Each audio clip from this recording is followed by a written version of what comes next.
Ladies and gentlemen, I would like to welcome you most warmly for this year's press conference of Interroll Holding AG, here from San Antonino, from the headquarters of the Interroll Group.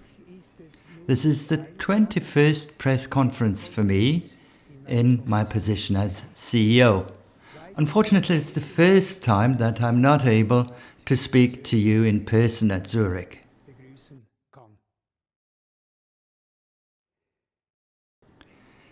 In the first part of my presentation, I'll give you an overview of the activities of the year 2019. And after this, then, Mr. Strüving will inform you about new things in terms of technology and innovation and everything that we have completed in 2019. Mr. Strüving will be connected to us from our worldwide Competence Center for Conveyors and Sorters at Sinsheim, Germany. Mr. Caroli, he's the Senior Vice President for Corporate Marketing and Culture, and he's going to report on how Interroll is going to reinforce its brand name further and how it has been able to do so far. So you're going to hear about a few interesting and strategically important projects. After this, I'm going to inform you about the business results in 2019, and I'll give you a summary and outlook to conclude. Let me take this opportunity to welcome our new CFO, Heinz Hössli. He's just started with the company, and he'll just make a few remarks now.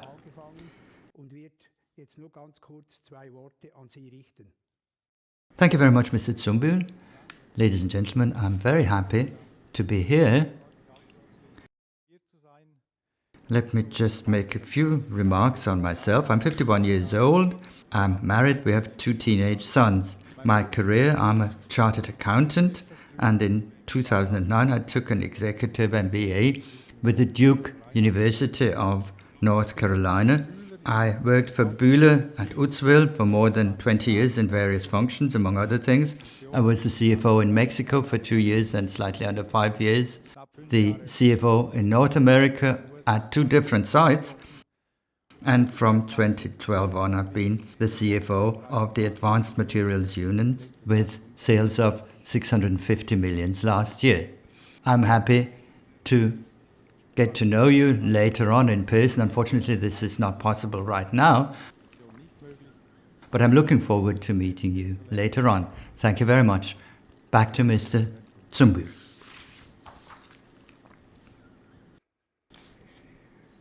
Thank you, Mr. Hössli. As we're not attending at Zurich in person, we will take your questions via a chat function. So you can raise your questions right away. Do send your questions in, and we'll select some important questions then and combine up questions along the same lines, and we have 15 minutes then, and we will be very happy to answer your questions then. So you can start putting your questions right during the presentation.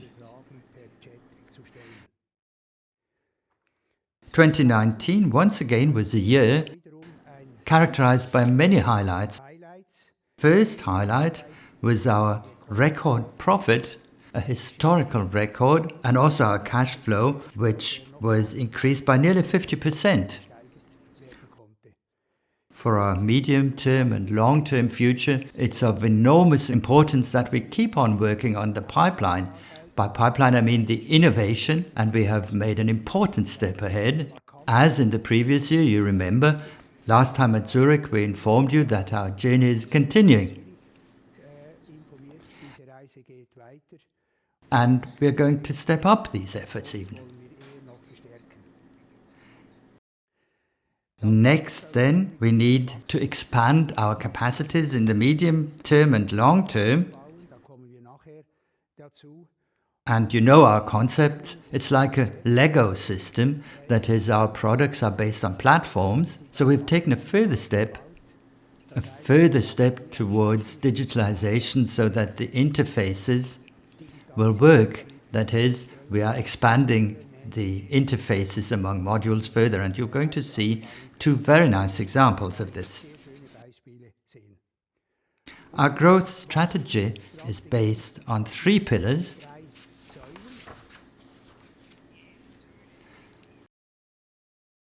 The first pillar is innovation, and here, as announced, we were able to launch the new DC platform. This is 24 volts and 48 volts. Then the modular pallet conveyor platform, you remember, we had announced it last year in February, and it has established itself very well in the market, and we envisage a very good future for this. And Mr. Strüving is going to inform you about the new high-performance sorter. This is a product which will also open up new market segments. Then another mainstay of our growth strategy is our regional presence. We're going to expand this further on all continents. The service business is very important to us. In December, we were able to deliver the 400th sorter, and this is an excellent installed base for us. So we can provide more service, rounding this off, offering additional services in future.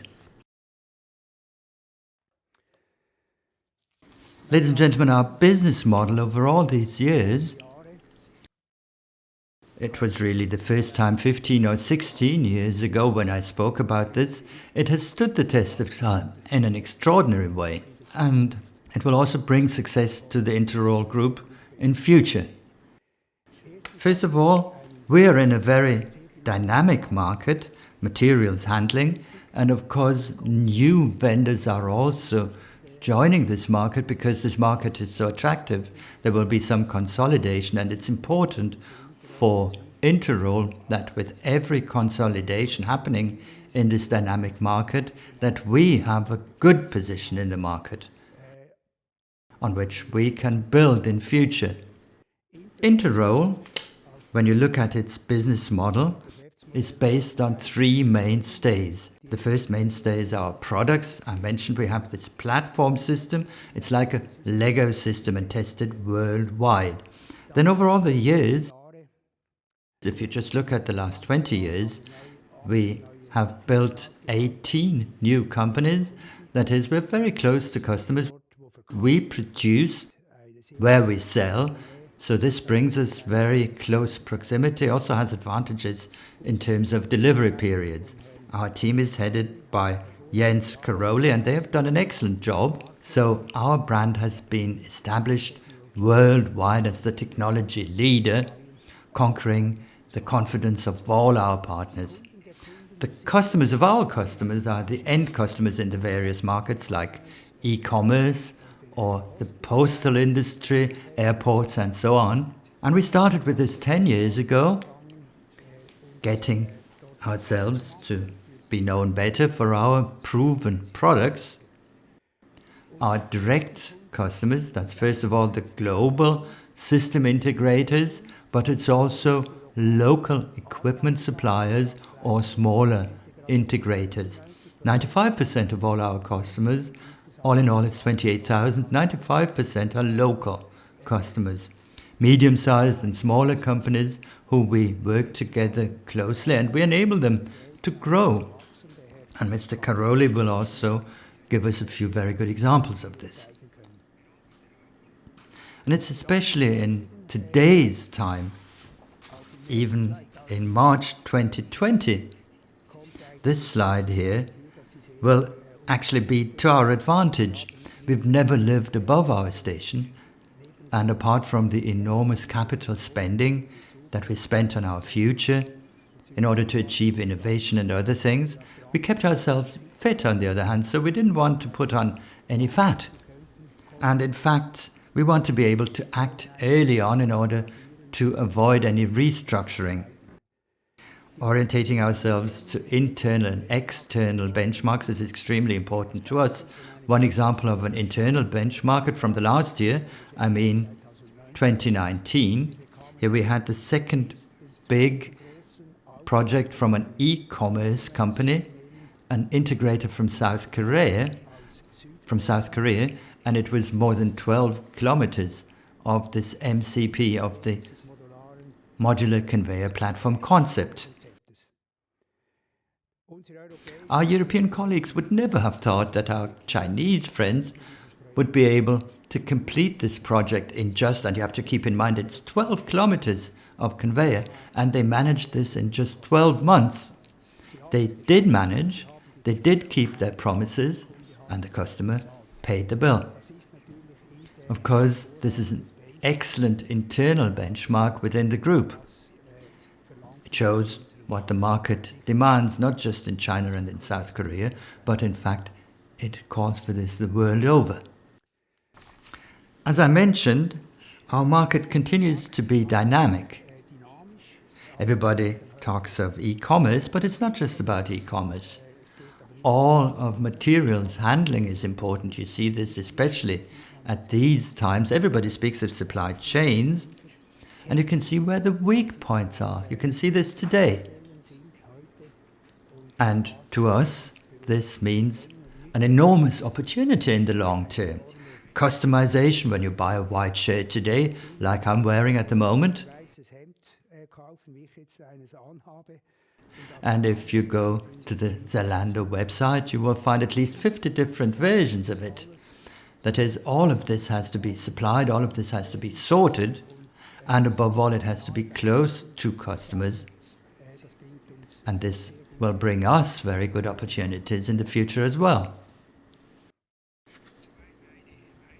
So far, these are my introductory remarks, ladies and gentlemen. Now, Mr. Jens Strüving of our Global Competence Center at Sinsheim, and he's speaking from Sinsheim, he's going to report on activities on innovation and production, everything that we did in 2019. So let's now go over to Sinsheim to Mr. Strüving. Good morning, ladies and gentlemen. Just like Interroll is a global company, we are equally global for today's press conference. I'd like to extend a very warm welcome to you from our Sinsheim location in the south of Germany, about 450 kilometers north of Ticino. And this location at present is a center of excellence for our two large product groups, Conveyors and Sorters. It is my pleasure to talk to you today about the key activities over the last 12 months for products and technology. On the one hand, capacities are to be mentioned here as one key topic. Given our global growth strategy, it is also required to extend our capacities. And that is something which over the last 12 months, we've pursued to quite some extent in two directions. First, we took our internal existing capacities and made them more efficient. That happened essentially through automation concept. And secondly, we also set the path for the future.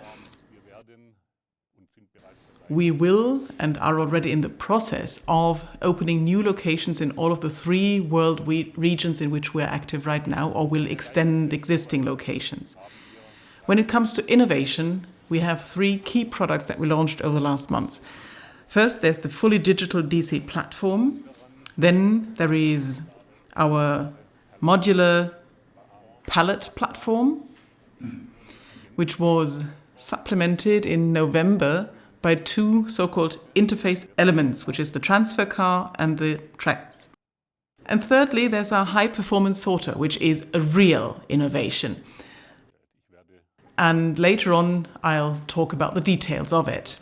Our third highlight certainly is digitization. It's a mega trend. Everybody talks of IoT. We are right in the midst of it. We've started our journey already a few years ago, but over the last 12 months, we've taken essential and key steps towards full digitization when it comes to our products and processes.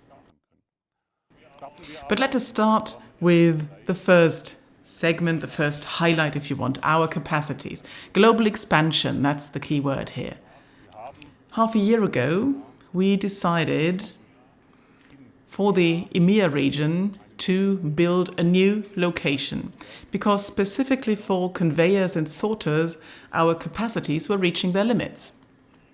We decided at the Mosbach location, which is 25 kilometers north of here, north of Sinsheim, to build a new factory of about 25,000 square meters, and the investment for that is 45 million euros, which is investments into buildings, but also into technology and equipment, machines, that is. We hope to open that factory in April 2021. Already 9 months ago, we took the decision in America to extend our Hiram facilities in Atlanta. At the moment, we are ramping up our production at that new facility, and over the next 2 weeks, we'll be starting to produce sorters and the modular conveyor platform in those new facilities. We invested both in buildings and into equipment and plant, investing a total of $11 million. And last but not least, one of our most important growth regions, Asia Pacific. It was already in June 2019 that we set up a 5,000 square meter production building in Thailand. And only just last week, we issued a press release communicating that in Suzhou, near Shanghai, we will take our currently leased premises and replace them by a far larger self-owned production facility, which is planned to start operation in March 2022. Let's now turn to the second key topic, which is innovation. Our platform strategy is the starting point for each and any of our products. Mr. Zumbühl already mentioned the Lego blocks concept, and I think that is best suited to describe our platform strategy. Let me show you a quick simulation to illustrate that platform strategy further.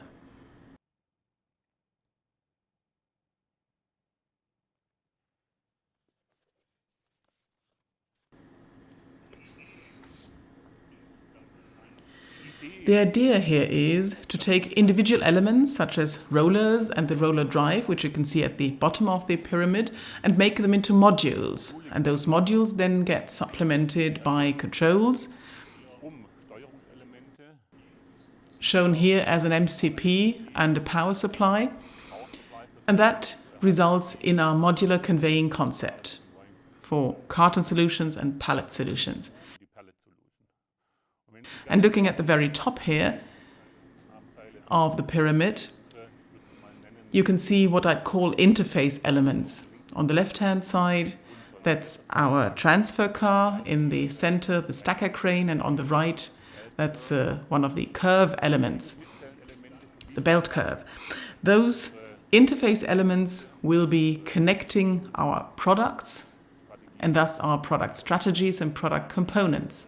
So that would mean that you can use a stacker crane integrating the MPP solution with our dynamic storage solution at Interroll. And that is something which I'd like to show you, taking the example of the MPP and the interface elements of stacker crane and the transfer car, and again doing that with this little video.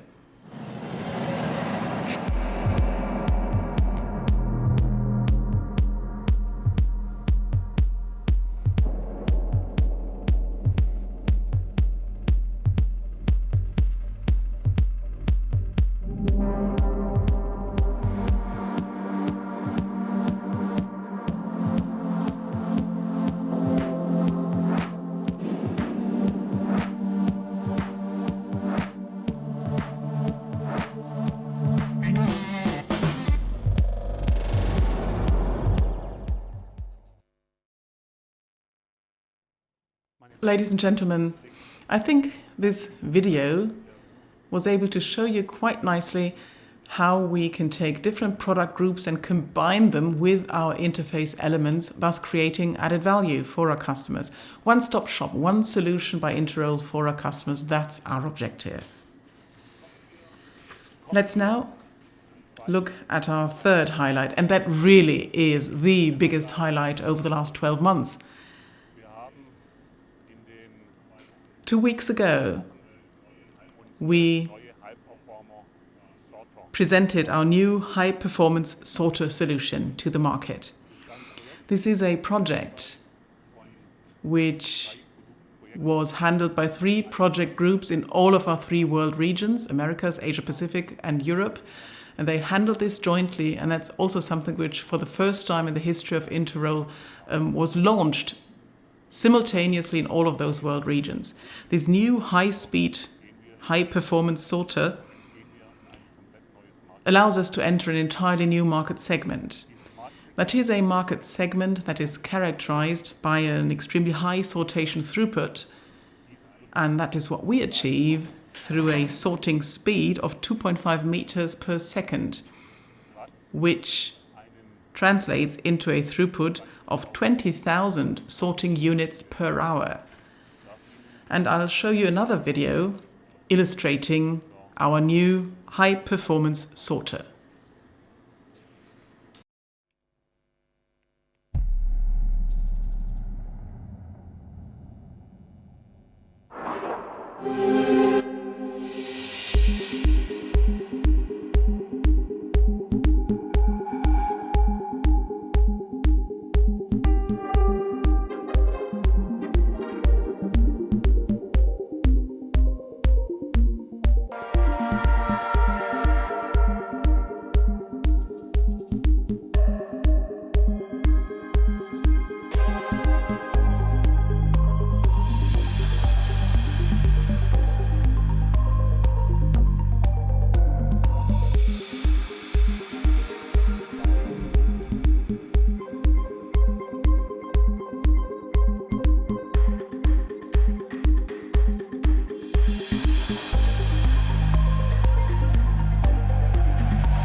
Ladies and gentlemen, our new high-performance cross-belt sorter means that Interroll is entering the high-performance segment. The market for that segment is Courier Express parcel and high-speed distribution. We are already represented in the medium segment with our well-proven solutions installed worldwide, cross-belt sorter solutions horizontally and vertically. In the base segment, we're currently engineering new sorter solutions, the launch of which is planned for the first quarter 2021.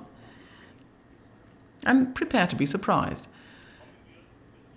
Let us now turn to the third part of my presentation, digitalization as a mega trend. Interroll as a company is in the process of making all of its products digital so that these products provide our customers with status information which our customers in turn can then use for preventive maintenance in order to optimize their equipment and plants. To do this, we are launching a number of products, and just recently, and this is a product I really want to stress here, we've launched a modular control concept for our sorters, parallel to our high-performance sorter.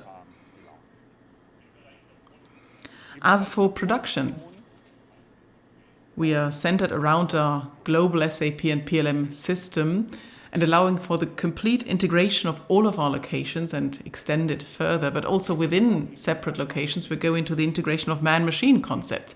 Let me take Ticino again as an example. We're using cobots, humans and robots working hand in hand, literally speaking.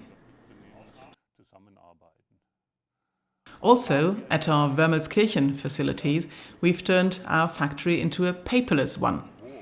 So from the point of incoming orders through production, all the way through to distribution and billing and invoicing, it's all paperless, fully digitalized.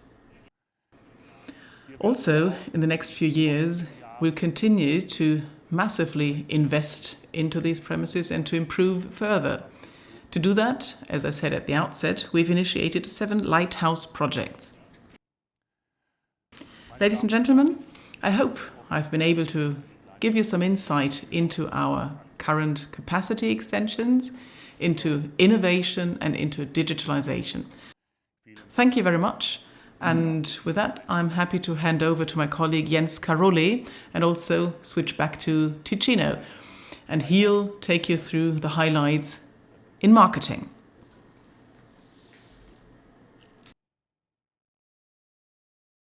Good morning, ladies and gentlemen.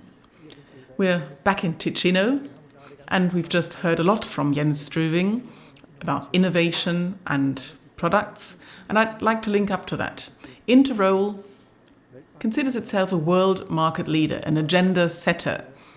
We're not just a producer of worldwide platform solution.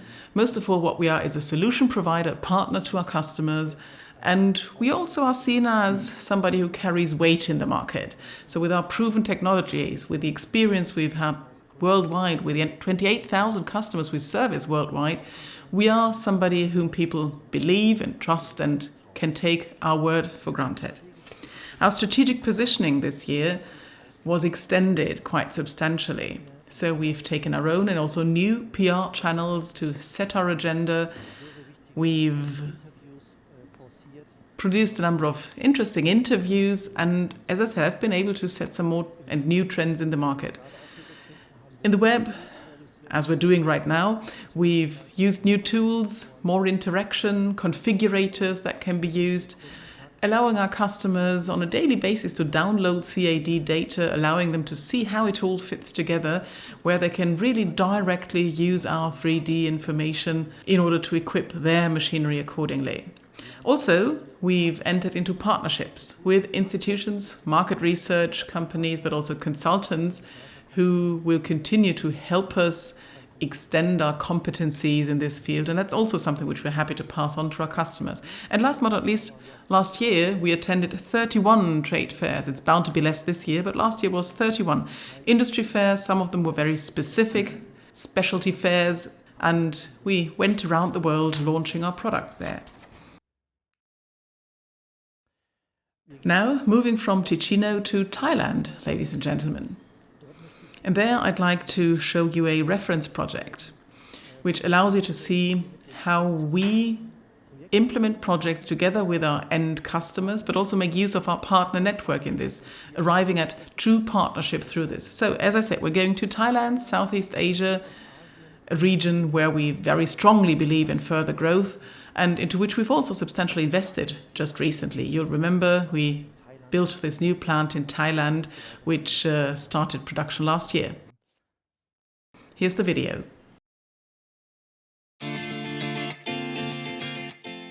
Since 1927, 7-Eleven's mission has been to give customers what they want, when and where they want it. In Thailand, CPL is the sole operator of 7-Eleven convenience stores. In the very south, this brand new DC was opened recently, with almost infinite capacities, ready for future growth.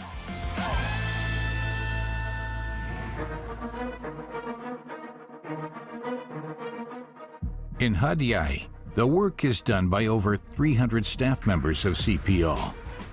Constantly working to meet rigorous KPIs, the team manages dry groceries for 500 shops in 8 of the 14 provinces in Thailand, catering for the needs of 9 million people every single day.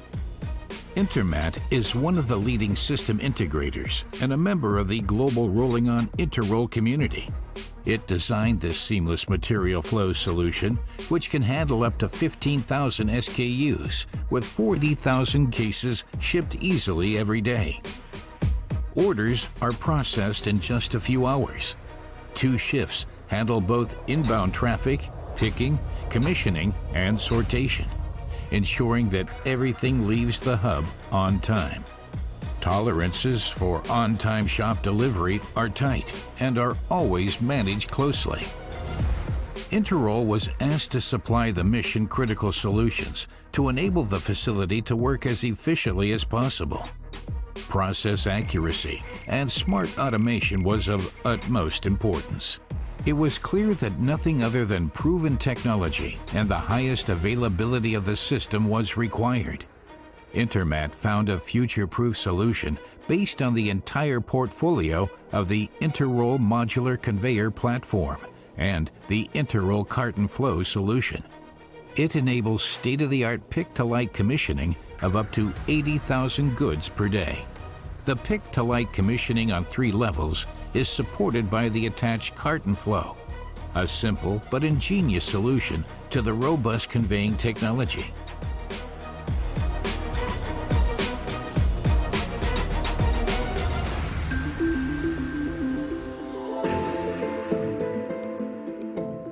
Simplicity and quality pay off. Zero pressure accumulation for the most efficient throughput. The latest controls technology to handle sensors. Low voltage conveyors and the high performance diverts prove to be the perfect match. CPL has chosen this highly scalable layout while recognizing a fast return on investment due to low energy consumption and very low levels of maintenance. What's more, Interroll and Intermat have been successfully working together for years. Interroll, as the only true global supplier for key products material handling, has been operating in Thailand for more than 20 years. When picking is done, goods are ready for final sortation. For this, Intermat has developed a material flow solution with the lowest latency of processing for the highest throughput. And there is no rush, as everything is sorted perfectly. Slow movers sync with fast movers. As you'd expect in a partnership, the Interroll MCP conveying technology handles the traffic seamlessly. 24/7 by 7-Eleven, a perfect equation. Everything works as it should do. Oh, thank heaven for 7-Eleven.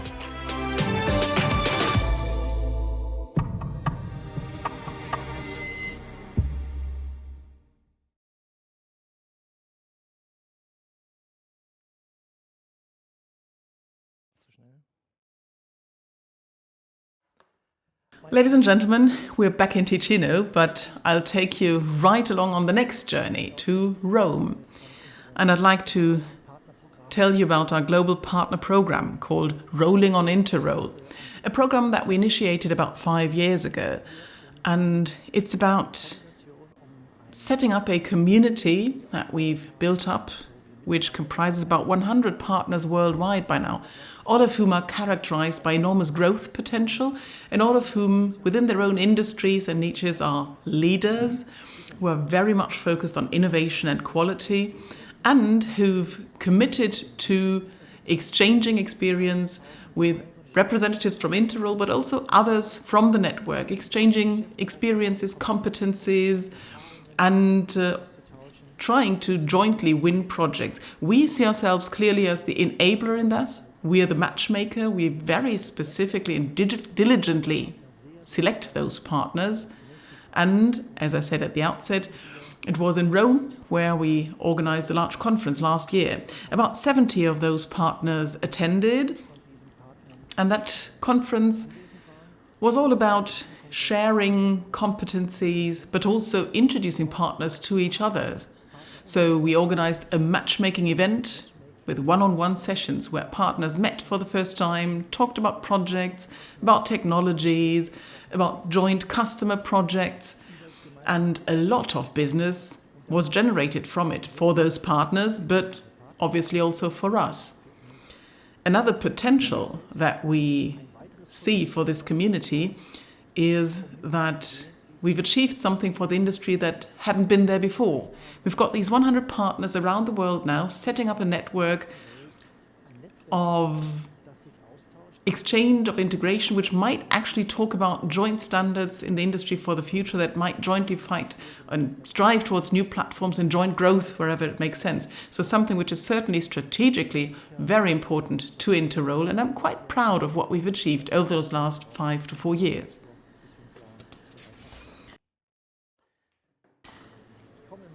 My last topic is one which is actually even a bit closer to my heart, which is Interroll Academy. And for that, our journey takes us to Düsseldorf, my hometown. That's the home of our academy, which for us at Interroll really is a statement. It's not just a building. Mostly it's an idea, a concept. It reflects our mindset. We want to train our staff there. We also want to train our customers there. Not just training when it comes to products, how to sell the products, how the products work, but also when it comes to making sure that our managers, our executives believe in our values, and everybody on the campus and in the academies to be provided with information and communication that can only happen like that right there. Now, you might be wondering what we're doing with building at Düsseldorf right now. We're actually sending out more than 2,000 online trainings from there, which our staff can do from home at the moment, and which, by the way, we also can pass on to our customers. So there's a whole separate customer learning program that we make available to our customers and which they can call off. With that brief overview regarding marketing and training, back to Mr. Zumbel, back here to Ticino. Thank you. Thank you, Mr. Caroli. Let's now turn to the business results. Ladies and gentlemen, the results for 2019. And let's begin with the products business. This is mainly the two product groups of rollers and of drives.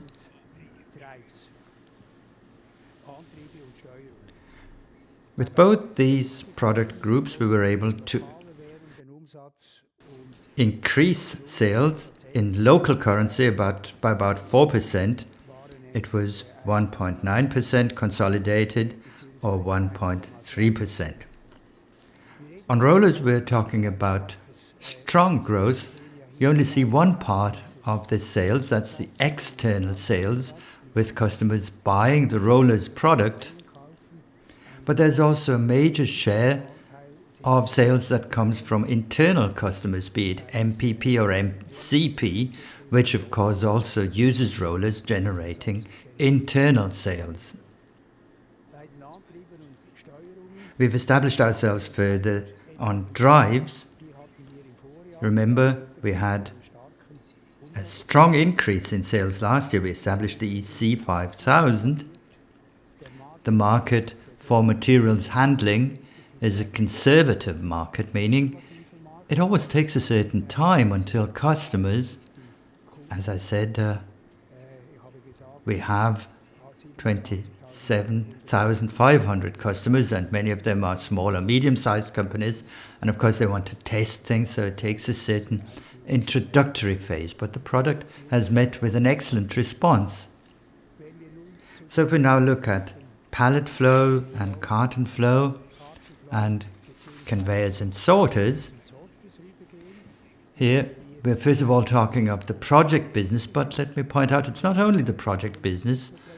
Of course, if the customer just wants to buy one Lego block from us, of course we're very willing to sell an individual sorter or an individual curve to them.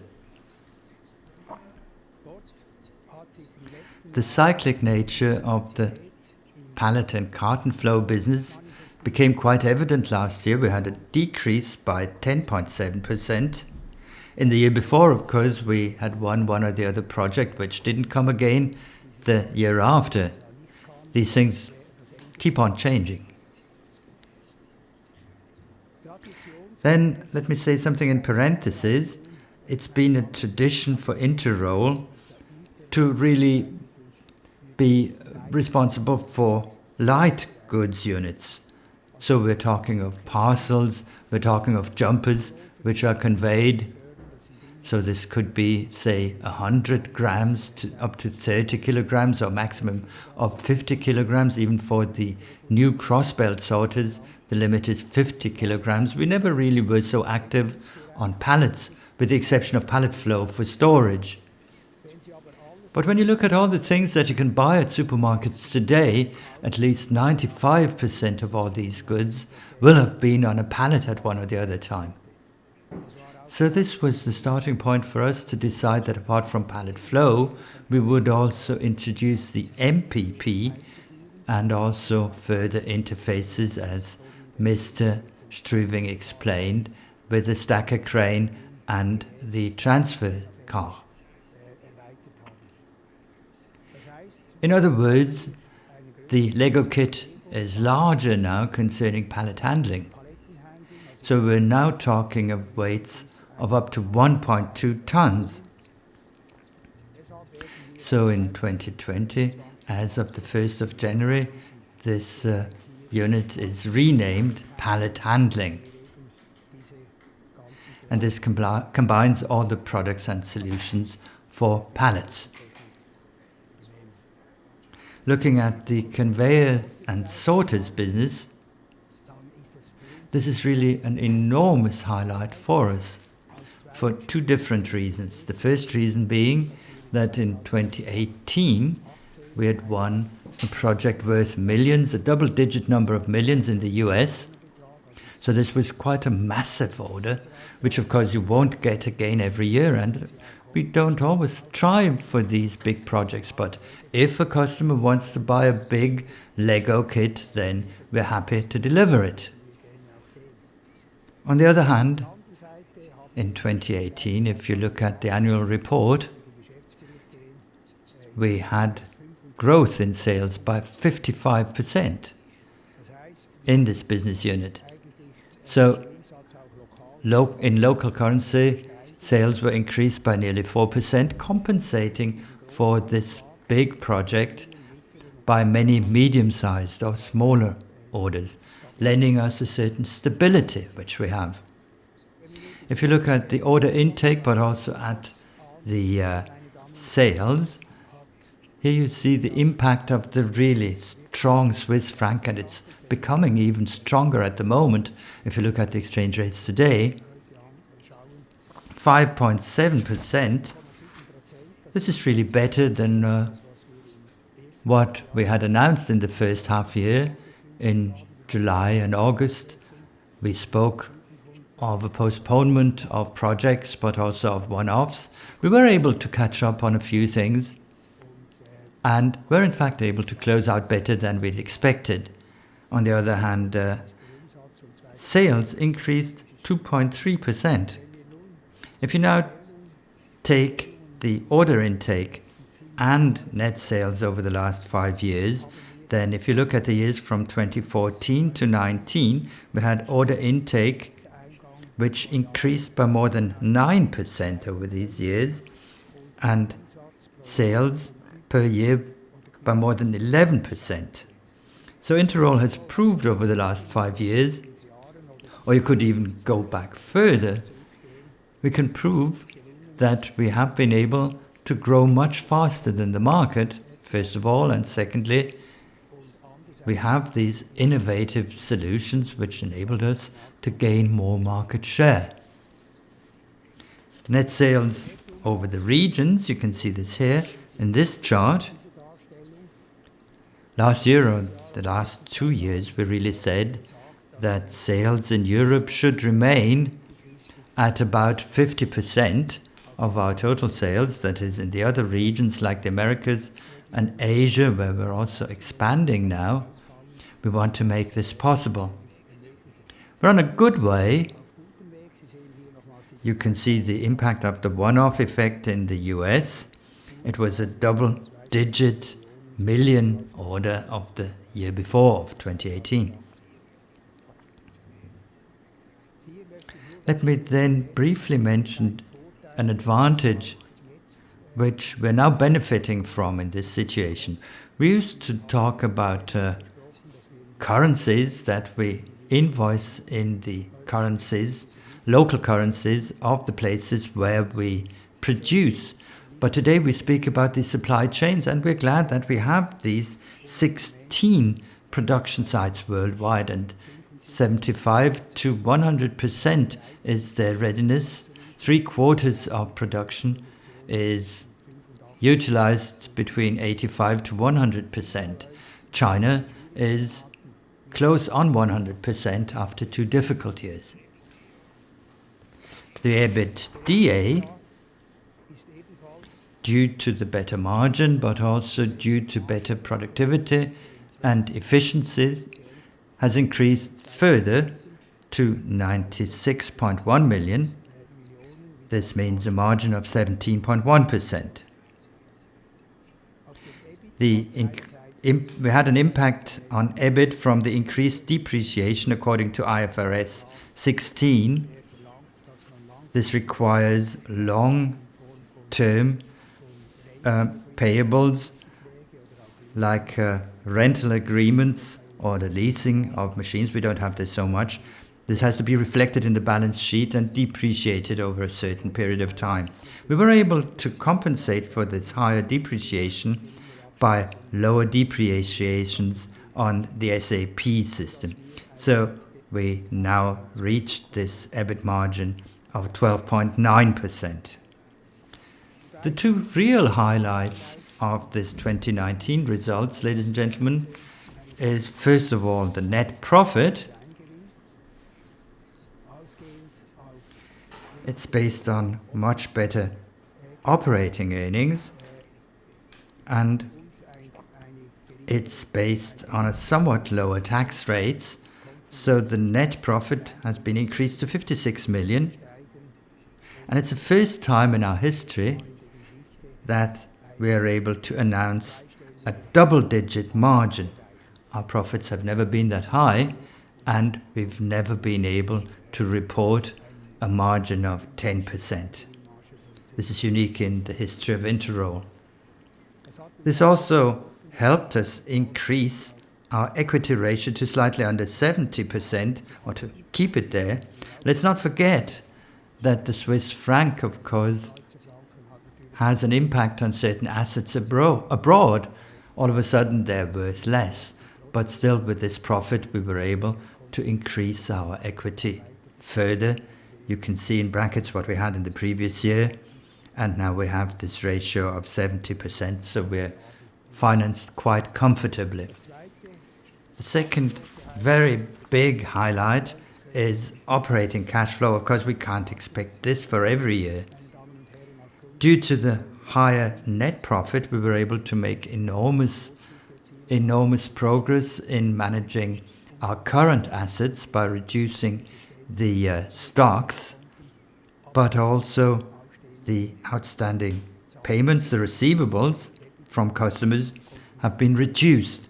So it's the first time that we're close to a 3-digit number of millions at 99.6 million.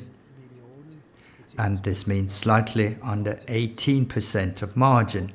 Despite higher capital expenditure of slightly under 34 million, the free cash flow went up to 67 million, meaning a margin of 12%. Net liquidity, if you look at the annual report, stands at 76.9 million at the moment. So net liquidity has also been increased gradually, and this net liquidity is important first of all in order to be able to implement our projects concerning the expansion of capacities, but also digitization. It's not just about the factories. We want to equip our factories with the latest technology. The keyword is IoT, the Internet of Things, bringing the Internet together with the machinery in order to achieve certain efficiencies and to be able to reduce delivery periods further.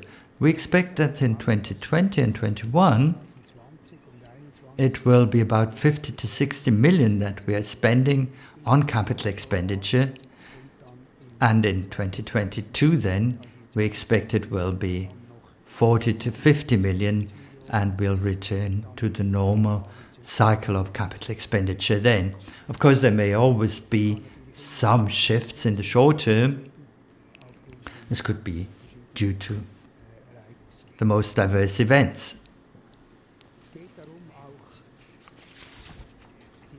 Another thing we are making efforts for is strengthening governance. We hear a lot about sustainability and fairness, and we are working as a member of the UN Global Compact. We do find it important to set an example ourselves, and you will find 3 or 4 pages on the annual report on this topic, and you can also see what action we took on this. At the next general meeting on the 8th of May, the Board of Directors will announce an increased or propose an increased dividend of 22.5 francs per share, which is higher again than the previous year. And the Board of Directors will also propose the election of a new member from a really leading company, a worldwide leader in a different industry, but still with many touch points. I mean, a personality from the Conveyors Group. I think everybody knows this Conveyors equipment. They're a worldwide leader in cleaning equipment. Mr. Ash brings in global perspective and long years of experience on these modular product concepts, on digitization, also concerning services that can be based on sales.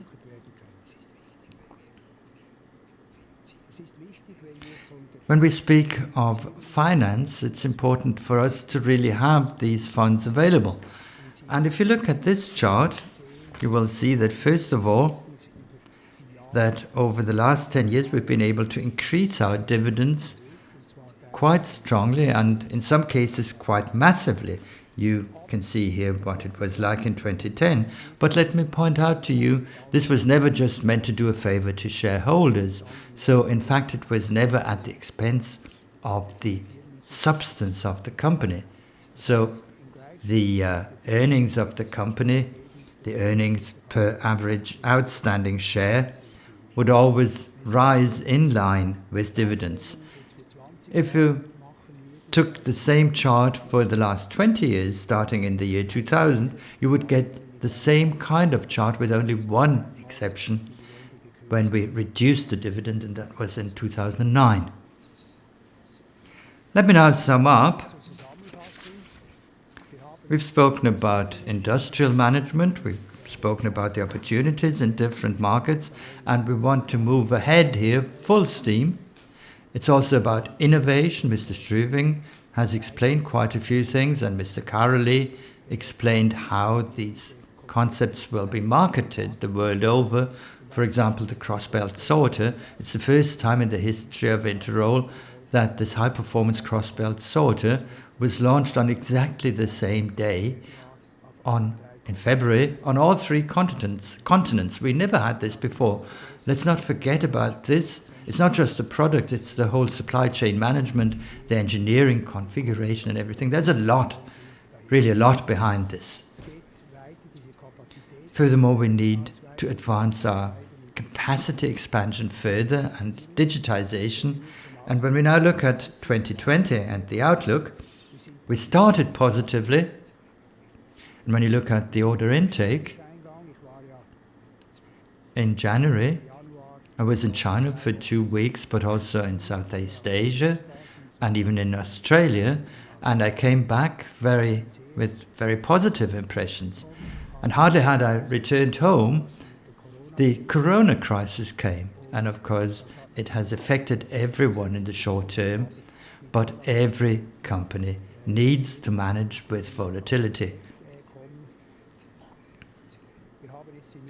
We now have an opportunity for expanding on our market position further at this period in time and to continue with our programs full steam ahead.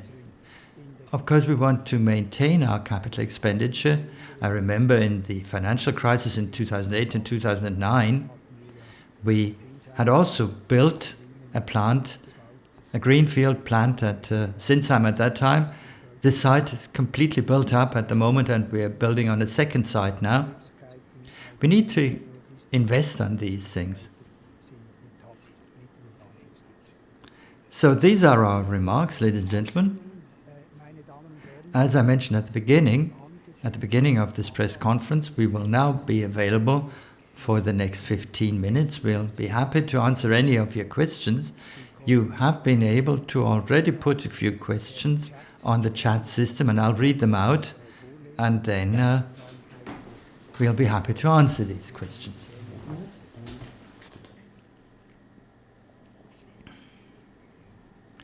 Let's start with the questions then. Good morning, Mr. Schirmacher of Helveer.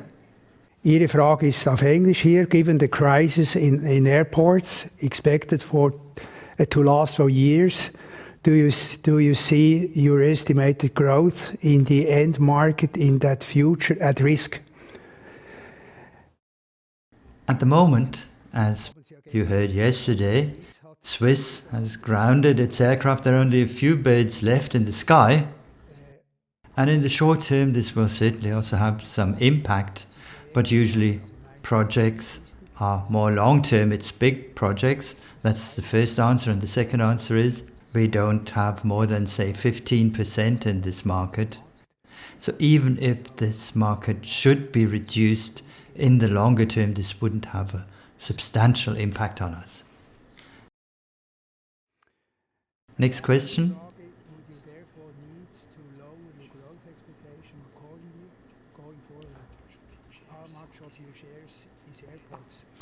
The last question has just been answered.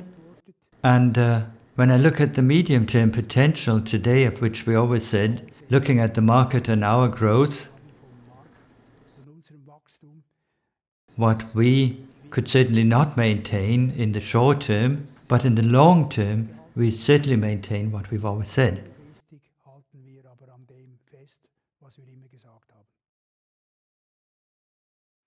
Mr. Sebastian Vogel of UBS. Good morning, Mr. Vogel. Your question. In your guidance, you say, in the core markets, there was an unpredicted short-term downward potential, some of it due to the appearance of the coronavirus. What are the other parts that were unexpected and that are not connected to the coronavirus?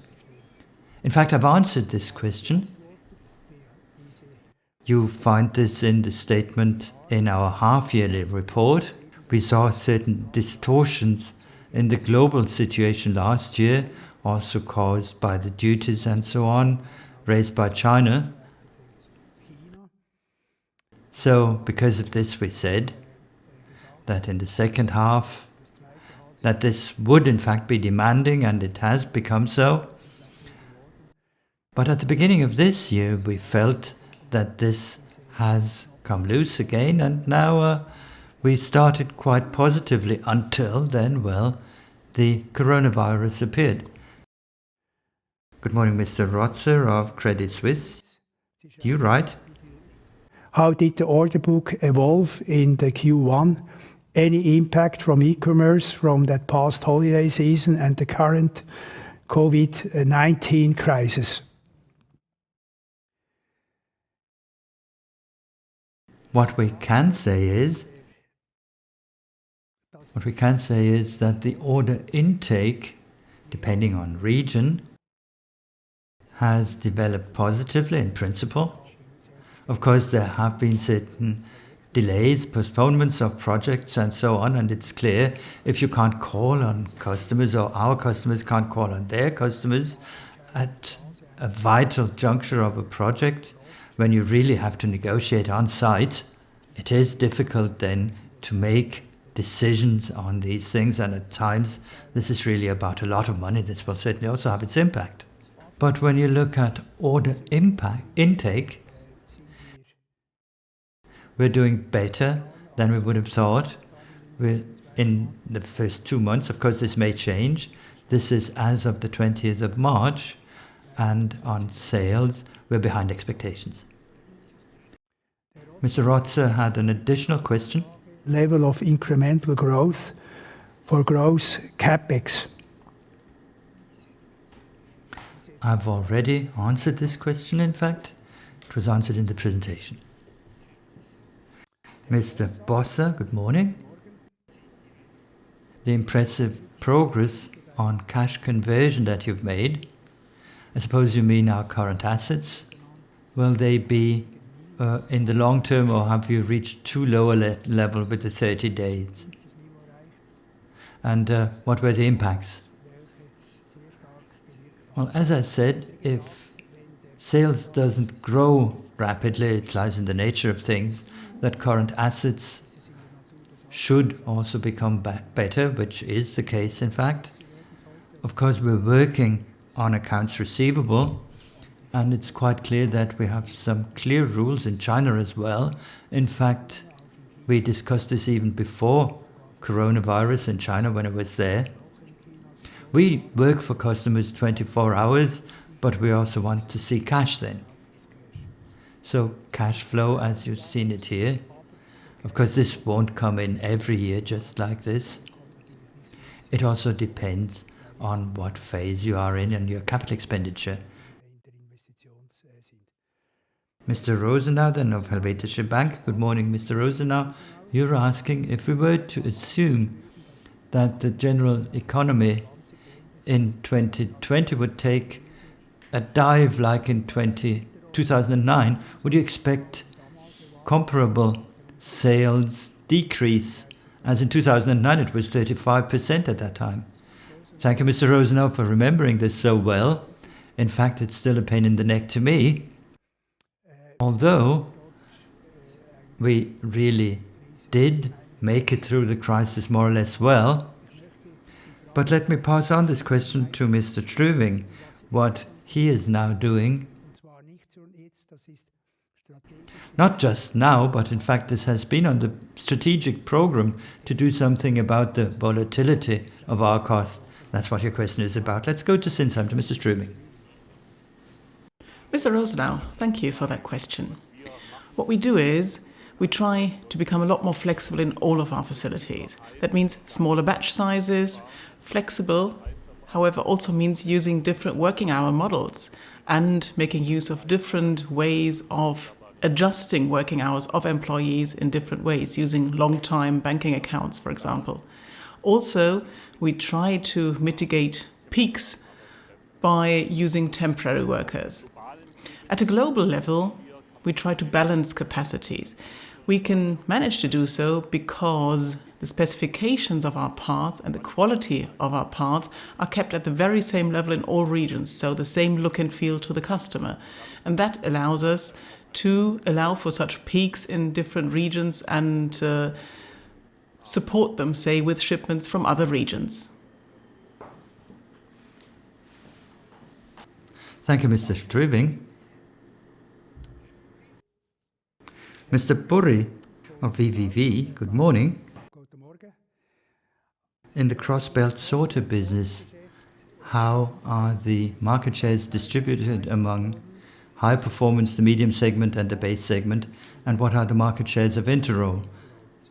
Let me immediately hand over this question to our Global Competence Center at Sinsheim, Germany, to Mr. Strüving.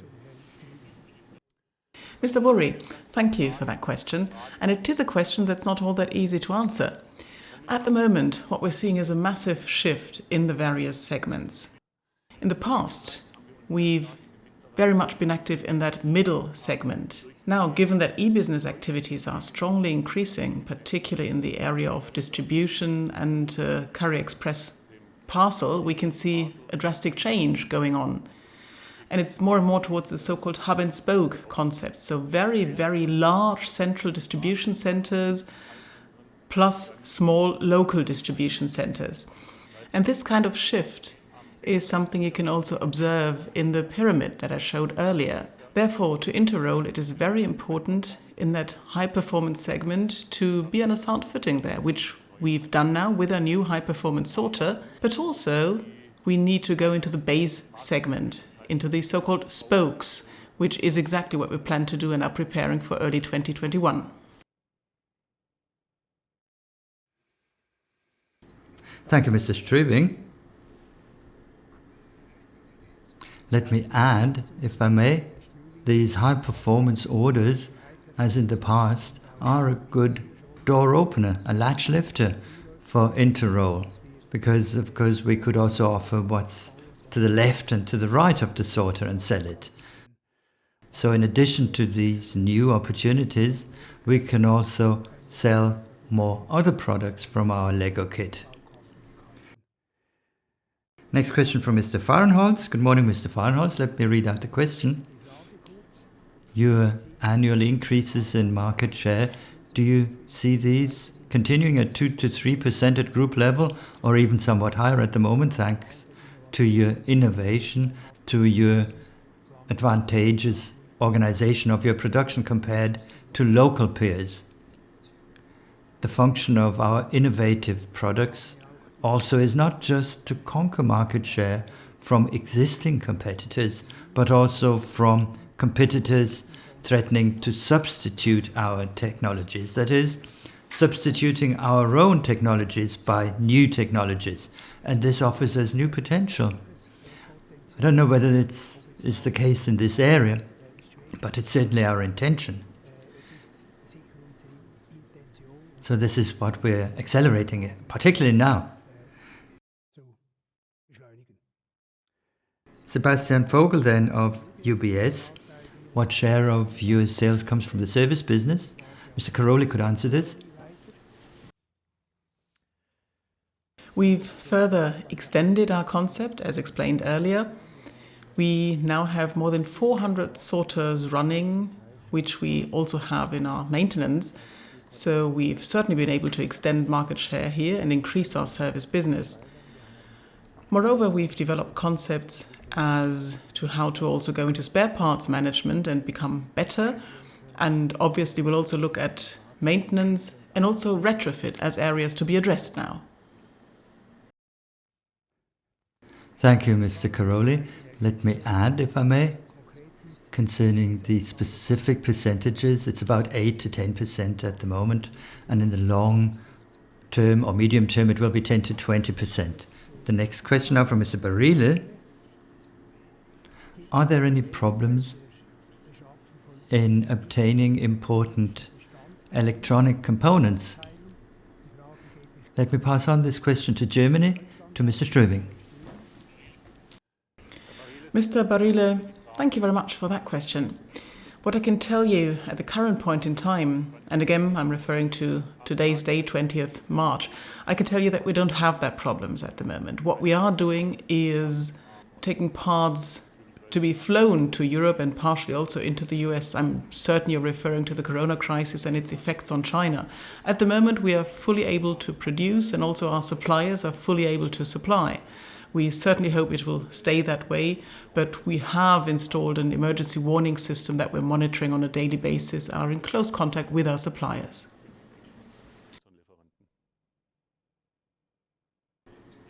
Next question then, it comes from Mr. Rotzer. With 3 new plants going live in 2020, US, Germany and China, could you please give us a CapEx update for 2020, 21, 22, split maintenance and growth CapEx?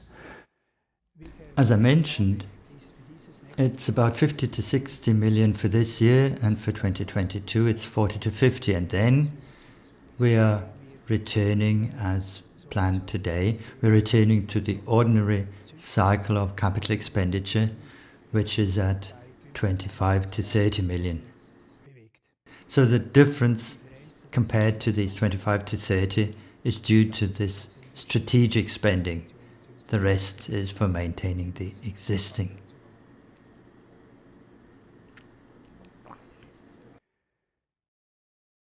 One last question, which we also received. This is also on the share of material. When you look at the P&L, you can see that the share of materials has really decreased. That is the gross margin.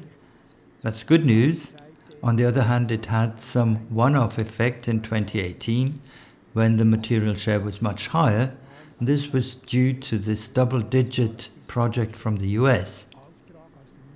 And although EBIT was good, there was above average purchased material, and this of course pushed down the margin. And in 2019 we didn't have this one-off effect anymore, so this share is now lower. The last question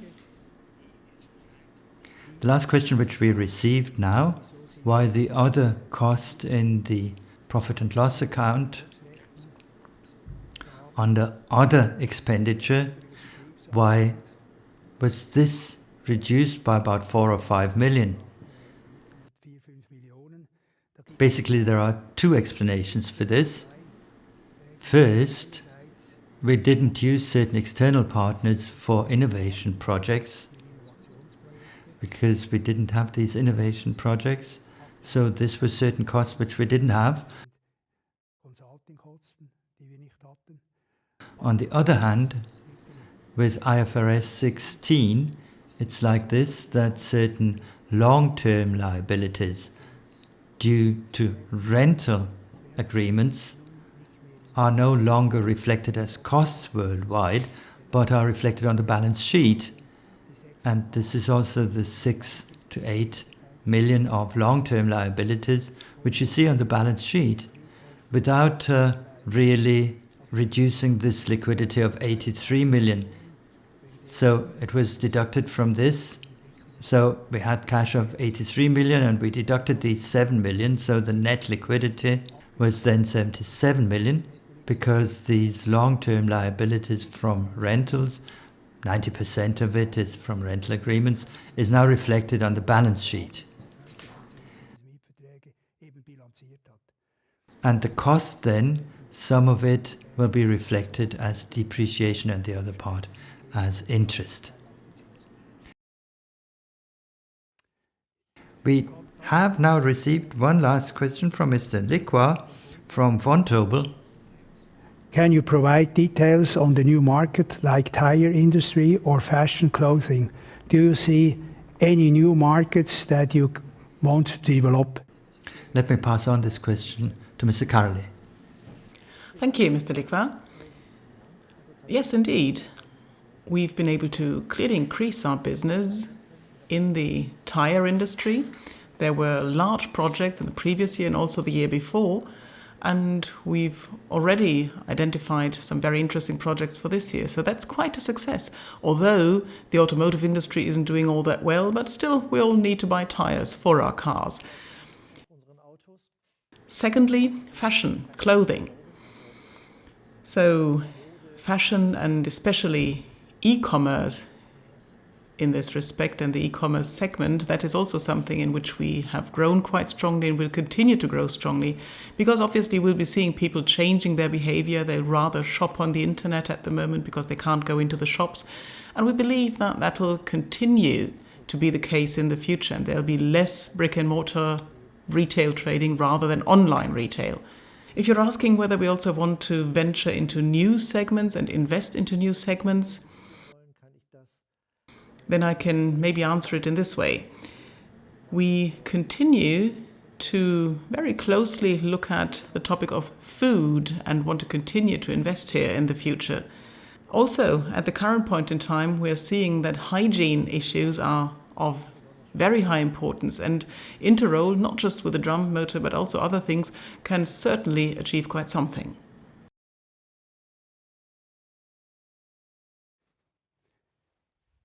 Thank you, Mr. Carulli. Let me add, the interfaces between production and logistics are becoming more and more blurred.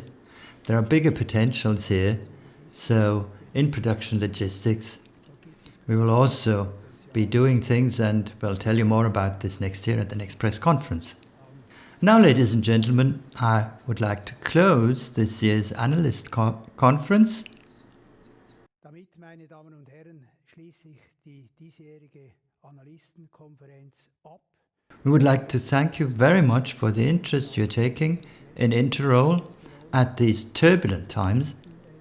You can see that we are able to communicate with each other in this virtual format, so you can see progress in this event on virtualization. Although we're at different places, it's still working. I would like to thank you, and hopefully we will be available again in person to discuss questions over a coffee or an aperitif with you at Zurich. All the best to you and have a nice weekend.